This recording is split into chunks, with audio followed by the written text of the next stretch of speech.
بسم اللہ الرحمن الرحیم. محترم جناب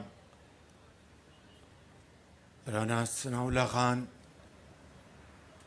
منسٹر فار انٹیریئر، محترم جناب چودھری اعظم نذیر تارڑ صاحب، وزیر قانون، محترم جناب راجہ علیم خان عباسی، وائس چیئرمین اسلام آباد بار کونسل، محترم جناب ہارون رشید صاحب، ہارون رضا پاشا صاحب، ذوالفقار علی عباسی صاحب، کیسر امام صاحب، اور سابق سپریم کورٹ بار کے صدر جناب احسن بھون صاحب، سید قلب حسن صاحب، اور سامنے تشریف فرما سینکڑوں کالے کوٹ والے بزرگ بھائیوں اور بہنوں، السلام علیکم.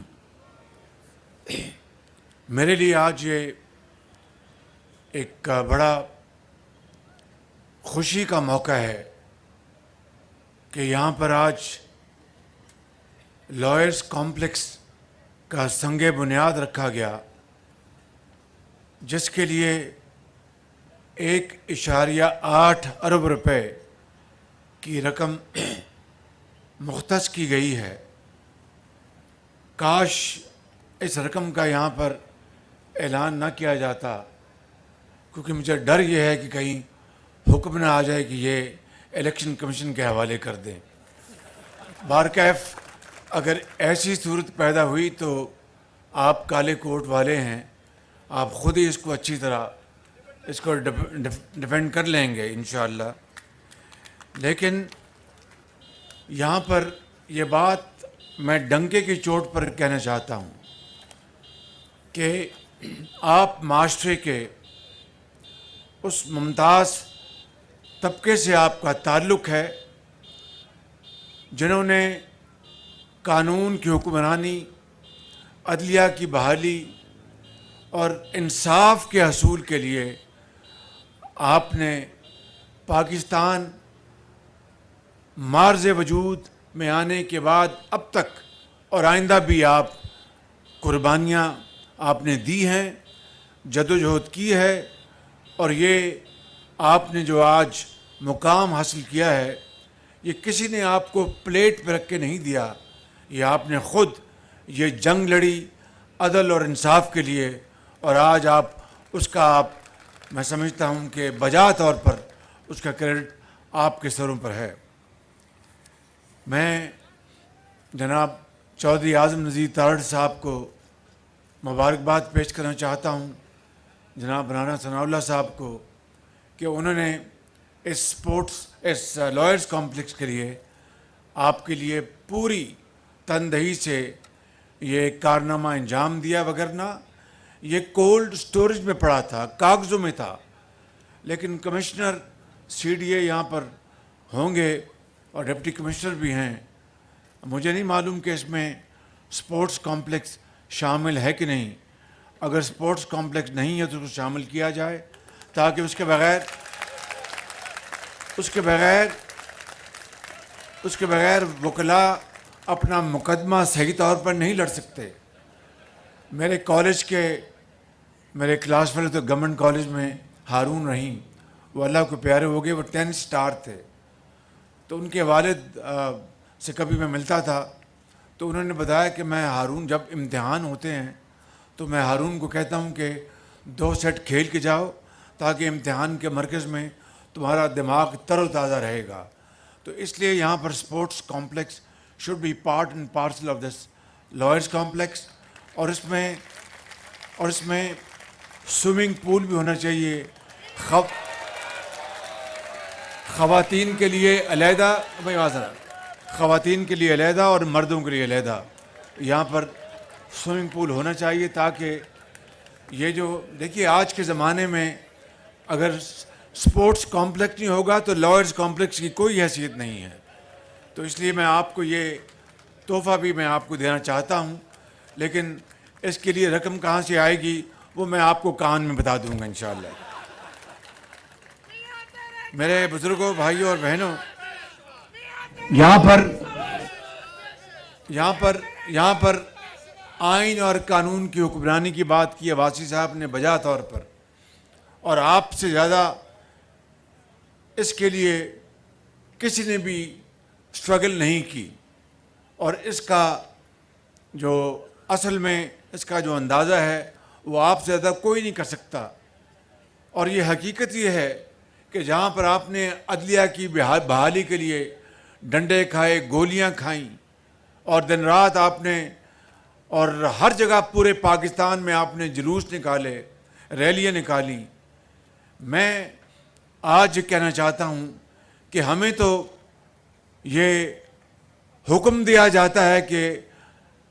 وزیر اعظم اکیلا کچھ نہیں، کابینہ ہے مصطفیٰ امپیکس کے حوالے سے، تو جنہوں نے یہ حکم دیا وہ اپنے اوپر انہوں نے کیوں نہیں آج تک لاگو کیا؟ میں یہ بات بڑے ادب سے لیکن اور احترام سے کرنا چاہتا ہوں۔ آپ نے مولوی تمید الدین کا کیس آپ سے زیادہ کون جانتا ہوگا کہ کس طرح انہوں نے کراچی میں ہائی کورٹ نے ان کے حق میں فیصلہ ہوا، اور پھر جسٹس منیر نے، وہ موجد ہیں نظریہ ضرورت کے، اور اس کے بعد یہ نظریہ اس نے پاکستان کو کہاں پہنچایا۔ میں سمجھتا ہوں کہ عدالت عالیہ کا، عدالت عظمیٰ کا ہم سب کو احترام کرنا چاہیے، ججز کا ہم سب کو احترام کرنا چاہیے، لیکن جو قانون وہ کسی کے لیے بنائیں خود اپنے اوپر بھی لاگو کریں۔ اب بتائیں کہ 9 ممبر کا بینچ بنا اور آخر میں وہ 3 بینچ کا رہ گیا، 2 نے ریکیوز کیا، 3 بینچ میں بھی ایک جج موجود تھے جنہوں نے ریکیوز کیا ہوا تھا، 4-3 کی ایک بحث چل رہی ہے، اور پھر جنہوں نے ریکیوز کیا تھا ان کو خود اس بینچ میں نہیں بیٹھنا چاہیے تھا۔ اگر فل کورٹ کا مطالبہ مان لیا جاتا تو کون ہے پاکستان میں اس کے فیصلے سے اختلاف کرتا؟ آج 3 بینچ کا ایک فیصلہ قاضی فائز عیسیٰ کا بھی آیا، اس کو پہلے ایک سرکولر کے ذریعے اس کو ختم کیا گیا، بعد میں پھر 6 بینچ کا ایک لارجر بینچ بنایا گیا۔ اگر وہ سرکولر کے ذریعے ختم ہونا تھا تو پھر لارجر بینچ بنانے کی ضرورت کیا تھی؟ یہ باتیں میں بطور ایک لے مین کے، آپ تو قانون دان ہیں، میں بطور لے مین اس لیے آپ کے سامنے رکھ رہا ہوں کہ کوئی سیاسی پارٹی الیکشن سے بھاگ نہیں سکتی، وہ اسی دن اس کی سیاست دفن ہو جائے گی جو الیکشن سے بھاگے۔ ہم سمجھتے ہیں کہ جو قانون کی حکمرانی ہے، 63A کے قانون کو کس طرح ری رائٹ کیا گیا